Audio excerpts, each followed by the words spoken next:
केशवजी, नियोजित कार्यक्रम दोघांचे होते, वेगवेगळ्या ठिकाणी होते, पण ताज लँड्स एंडमध्ये दोघंही भेटले तशी चर्चा आहे. तुम्ही काय सांगाल? आणि मला असं वाटतं की जरी ते भेटले असतील तरी मला वाटतं महाराष्ट्रामध्ये राजकीय नेते जरी विरोधी पक्षातले असले किंवा वैचारिक विरोधक असले ते एकमेकांना भेटतात, विकासाच्या प्रश्नावर चर्चा करतात. त्यामुळे दोन महाराष्ट्रातले महत्वाचे नेते माननीय मुख्यमंत्री देवेंद्रजी आहेत, राज ठाकरे एका महत्वाच्या पक्षाचे महत्वाचे नेते आहेत महाराष्ट्रातील. त्यामुळे ते दोघं भेटतायत. त्यामुळे ह्याच्यातनं काही फार लगेच युती होणार का, आघाडीत येणार का, युतीमध्ये राज ठाकरे येणार का, अशा प्रकारचे प्रश्न आज लगेच उपस्थित करण्याची आवश्यकता नाही. दोन नेते भेटतायत, काही विकासाच्या प्रश्नावरती चर्चा असू शकते, त्यात काही शंका असणं कारण नाही. पण त्यातून फार मोठे अर्थ काढण्याची आवश्यकता नाही. नाही केशवजी, पण एका बाजूला मवियासोबत मनसे जाईल का, अशा घडामोडी म्हणजे दोन भाऊ एकत्र येण्याच्या चर्चा होत आहेत, निवडणुका तोंडावर आलेली आहेत. असं असताना महायुतीसोबत त्यांनी यावं याकरता काही संवाद झालेला असू शकतो? असं दोन भाऊ, आमची भूमिका यापूर्वी स्पष्ट केली, दोन भाऊ जर एकत्र असतील तर आमचा त्याला विरोध असण्याचं कारण नाही.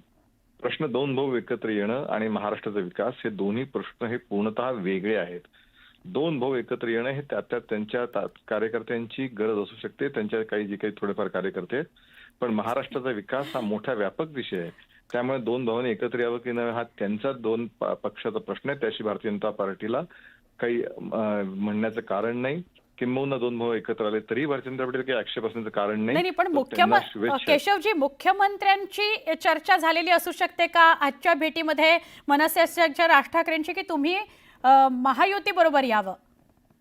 असं आहे की विकासाच्या प्रश्नावरती जे आमच्या सोबत येतील ते सगळ्यांना सोबत आम्ही घेऊन जाणार, हे यापूर्वी आम्ही स्पष्ट केलंय. त्यामुळे विकासाच्या प्रश्नावरती जसं लोकसभेला राज ठाकरे यांनी मोदीजींना पाठिंबा दिला होता, आपल्याला स्मरत असेल, त्यावेळी मी त्यांचा पाठिंबा घेतला होता. विधानसभेला ते वेगळे लढले, त्यावेळी आम्ही त्यांच्या निर्णयाचा सन्मान केला, त्यांनी वेगळं लढावं. त्यामुळे लोकशाहीमध्ये जशा गोष्टी आहेत त्या पद्धतीने पुढे जाणं हे सगळ्यात महत्वाचं असतं. त्यामुळे जर त्यांना विकासाचा आज ती वेळ नाही की याच्यावरती युती होणार का, महाविकास आघाडीत जाणार का, दोन भाऊ एकत्र येणार का, या प्रश्नाचे अर्थ आणि या भेटीचा अर्थ लावण्याची आज आवश्यकता वाटत नाही. दोन महाराष्ट्राचे महत्वाचे नेते आहेत, विकासाच्या प्रश्नावर एकत्र आले असतील तर